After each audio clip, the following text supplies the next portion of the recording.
সকালবেলায় উঠে চলে এসেছি আমি, আমার ছেলে আর আমার মা মর্নিং ওয়াক করতে।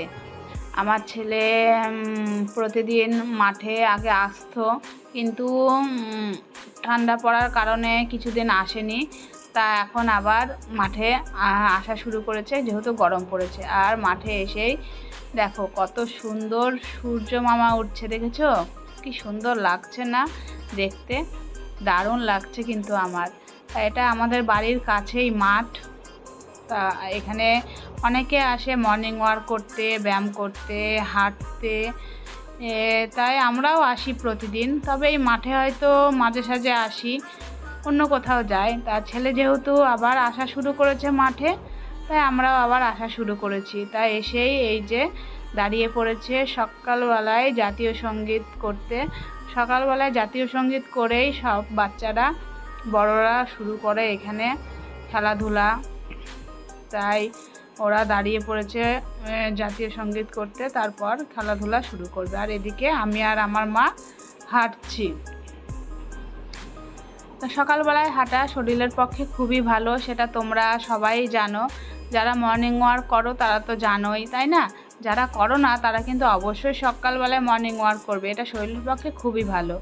তা ওই দেখো সবাই দৌড়াতে শুরু করে দিয়েছে। ওই যে আমার ছেলে সবার আগে আগে দৌড়াচ্ছে, দেখেছো? আমার ছেলে খেলাধুলা করতে খুবই ভালোবাসে।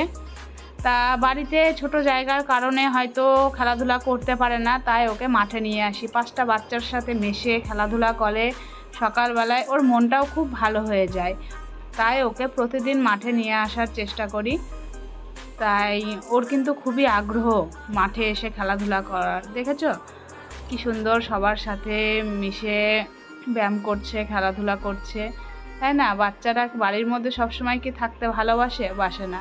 একটু খেলাধুলা করলে, প্রাকৃতিক পরিবেশে এসে 5টা বাচ্চার সাথে মিশলে ওদেরও মন ভালো হয়ে যায়। তারপর আমরা এবার মাঠ থেকে বেরিয়ে পড়েছি বাড়ির দিকে যাব বলে। মা পিছনে পিছনে আসছে আর আমি যাচ্ছি আগে আগে।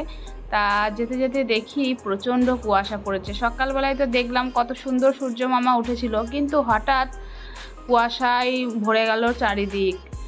দেখতে পাচ্ছ তোমরা নিশ্চয়, মনে হচ্ছে যেন সেই পৌষ মাঘ মাসের কুয়াশা, তাই না? আমার মা তো মাস্ক মুখে লাগিয়ে নিয়েছে, কেননা মায়ের ঠান্ডার ধাত, অল্পতেই ঠান্ডা লেগে যায়।